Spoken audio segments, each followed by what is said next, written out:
Okay, in the last video we were talking about identifying ideological aspects of the American Revolution, and in that we talked about the Great Awakening and the Enlightenment era or Age of Reason and how they impacted the American Revolution. And so we said we were going to come back to we were talking about ideas are relating to government and public matters and how people got those ideas, and then we said we were going to come back to 4A and explain the language, the organization of the Declaration of Independence. So we're going to do that. But before we do that, let's do this last part, including, because here's a semicolon here, and then including, there's that magic word, the writing of John Locke and the role of Thomas Jefferson. So let's look at that first, and then we'll come back to the language and organization. Alright.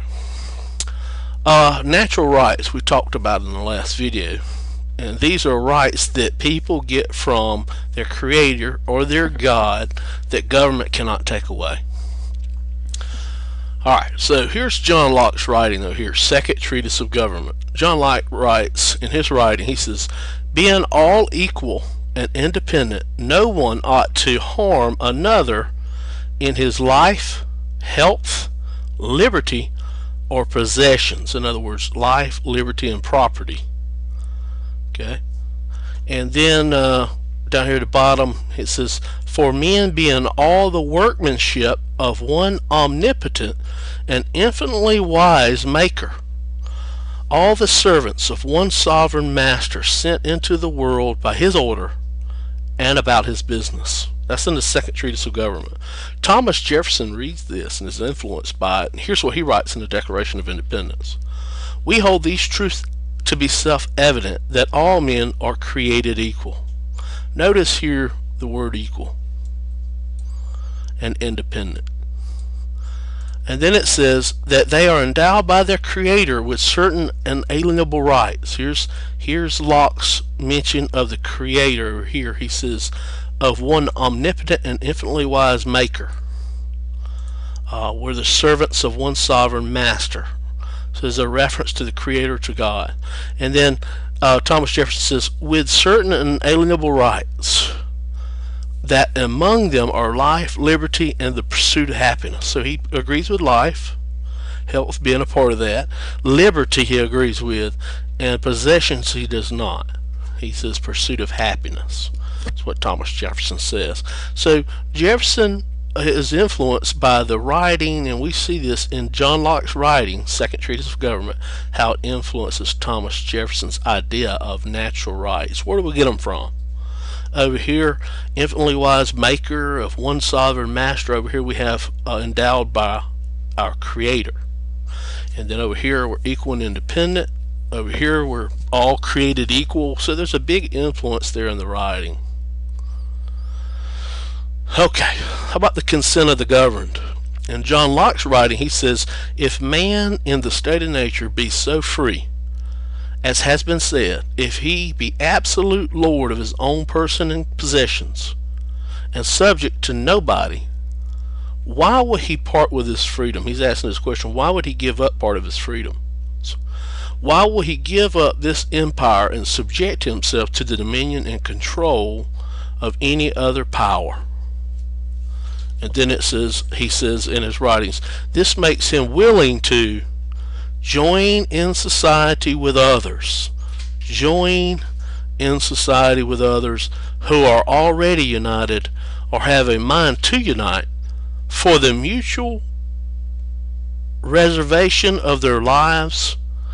Should be preservation of their lives, liberties, and estates, which I call by the general name property. And over here Thomas Jefferson reworded it, say that to secure these rights, governments are instituted among men, deriving their just powers from the consent of governed. Okay, so in other words, men are going to form governments in order to protect their rights, that to secure these rights. And down here we see for the mutual preservation of their lives. He just is more specific. Lives, liberties, and estates are property. and down here, consent of the government, nor can any edict in what form soever conceived, or by what power soever backed, have the force and obligation of a law which has not its sanction from that legislative which the republic has chosen and appointed. For without this law could not have that which is absolutely necessary to its being a law, the consent of the society, over whom nobody can have a power to make laws. And then he says, but by their own consent and by authority received from them, authority from the people. That's in Second Treatise of Government. And then Thomas Jefferson says that to secure these rights of government are instituted among men, deriving their just powers from the consent of the government. Deriving their just powers from the consent of the governed. So where's the source of power in government? Here Thomas Jefferson says that power is derived from the consent of the government. Over here, John Locke saying that no law can in effect be law and can be executed as law without the consent of society, without the consent or authority of the people, is what he's saying. And then there's a right to a revolution. Let's see if they both agree here. He says, wherever law ends, tyranny begins. This is John Locke in the Second Treatise of Government. If the law be transgressed to another's harm, and whoever in authority exceeds the power given him by the law, and makes use of the force he has under his command, to compass that upon the subject which the law allows not, ceases in that to be a magistrate, and acting without authority may be opposed. So the ruler may be opposed as any other man who by force invades the rights of another.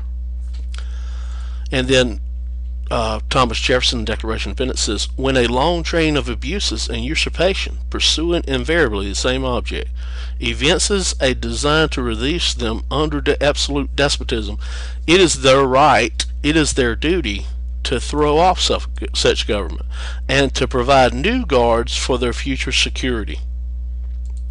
In a different way, using different quotes, we look at John Locke writing in his writings, and he says, rule, that is government, of reason and common equity, which is that measure God has set to the actions of men for their mutual security, which is to secure them from injury and violence. He's talking here about the social contract, that rule or government is set in motion, and its reason for existing is to secure the people's rights, which is to secure them from injury and violence, of being slighted and broken and like mischief.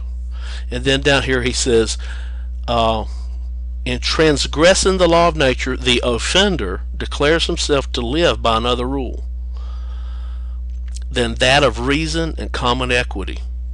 He becomes dangerous to mankind, and in this case, and upon this ground, every man hath a right to punish the offender and be executioner of the law of nature.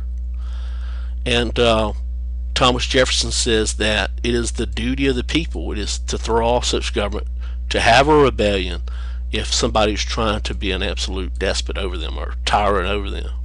And then they have a right to secure themselves and their liberties by instituting a new government. Alright, so those are some of the things we see in the writings of John Locke and Thomas Jefferson, how they relate to one another. Natural rights, the consent of the governed, and then the right to hold a revolution if we have to. Alright, and then the second part of that, we got the writings of John Locke and Thomas Jefferson. We just went over those. You can go back and view those and pause them and read them over if you like. But we'll have documents in class where you'll be able to read it. Alright, 4A. Explain the language, organization of the Declaration of Independence. So let's look at the language and the organization. Here's the Declaration of Independence. Here's what it looks like. This is like a copy of the original, photocopy of the original. It's on a piece of paper, and they write it out, just sign it down here at the bottom. what is it organized like? The first part of the Declaration of Independence is a preamble, and we're going to look at that in a few moments and paraphrase it and then read the actual language of it. And then the second part is a statement of rights. This is where Thomas Jefferson says, hey, we the people, we have these rights. And we talked about those to a certain degree, and we talked about the ideological foundation of what people thought their rights were. And then number 3, a list of abuses of King George III, what he was doing wrong. So this is the organization of the Declaration of Independence. Let's look at this a little bit closer and examine it. Okay. So if we look at the original Constitution, I zoomed in here. Notice it says, when in the course of human events. This is the original document. When in the course of human events. So, and this is the first part of the preamble. When in the course of human events. I'm going to paraphrase the preamble real quick. Here's what he was basically saying. Okay, paraphrase. We are breaking away from our mother country, Great Britain, and we owe an explanation of why we are doing that. Okay, of why we are. Why are we breaking away? We owe an explanation to our mother country and to the world to tell them why we're doing this, why we're declaring independence. So here's the preamble typed up, okay? A transcript of it. It says, when in the course of human events it becomes necessary for one people to dissolve the political bands which have connected them with another. Look at this highlighted part. Dissolve the political bands. And basically what Thomas Jefferson is saying here, becomes necessary for one people to dissolve the political bands. He's given us the intent, and he's saying here is what we're doing. Okay, so we're dissolving our political bands with Great Britain. And then he says, which have connected them with another, and to assume among the powers of the earth the separate and equal station. Here we see equality between the colonists in America and those in Great Britain. But look at the highlighted part. It says, to which the laws of nature and of nature's God entitle them. So the people are entitled to equality, entitled to those rights because God gave it to them.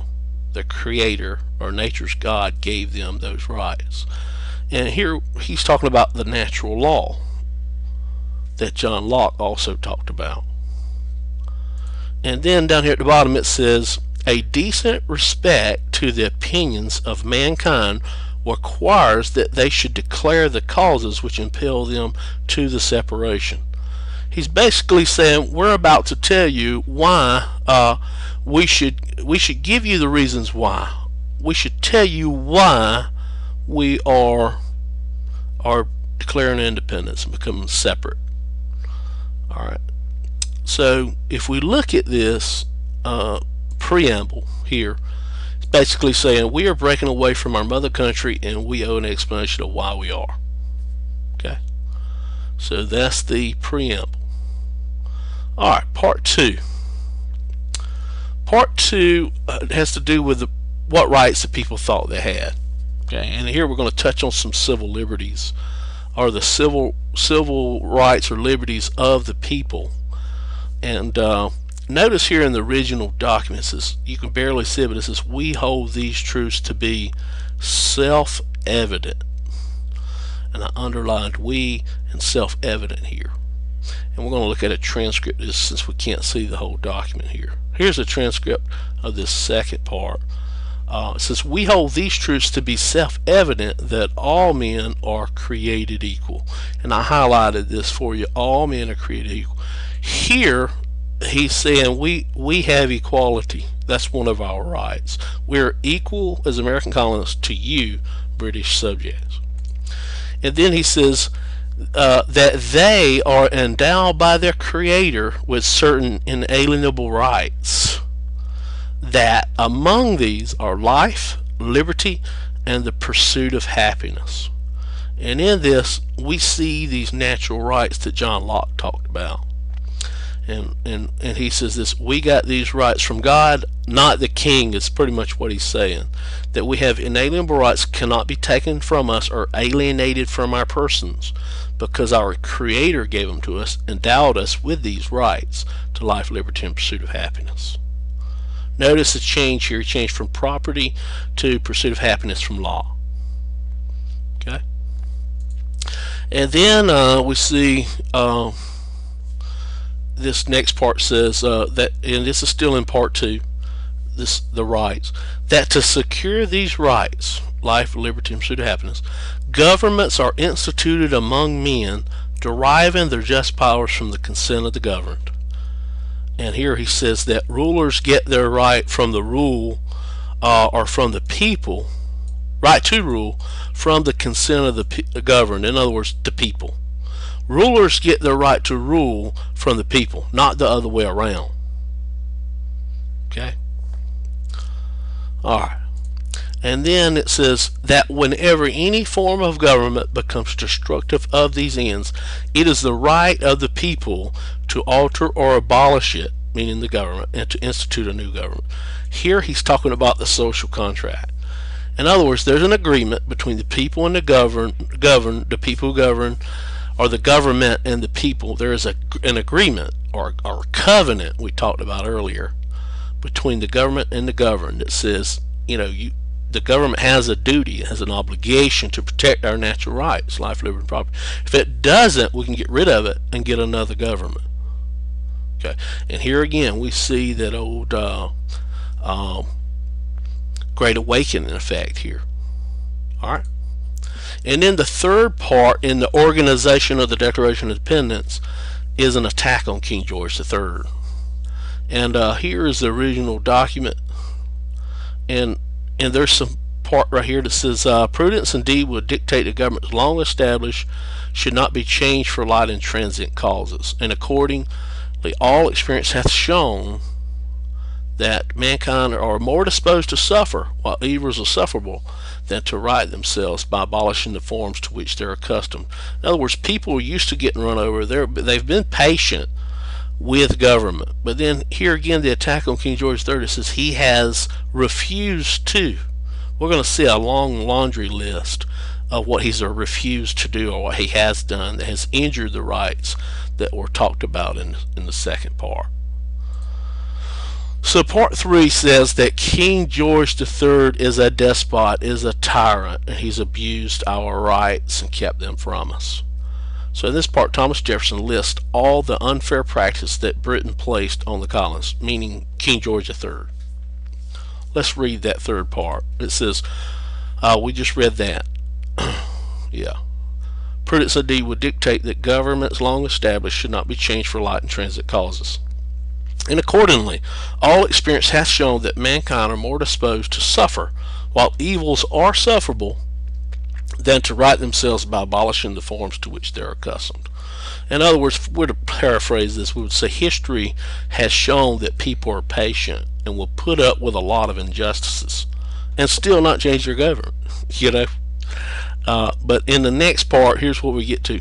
But when a long train of abuses and usurpations, pursuing invariably the same object, evinces a design to reduce the people, reduce them under absolute despotism, it is their right, it is the people's right, it is their duty, the people's duty, to throw off such government and to provide new guards for their future security. In other words, to paraphrase this, that he's given a justification here that the people have a right to rebel, to have a revolution, and then to create another government if they want to.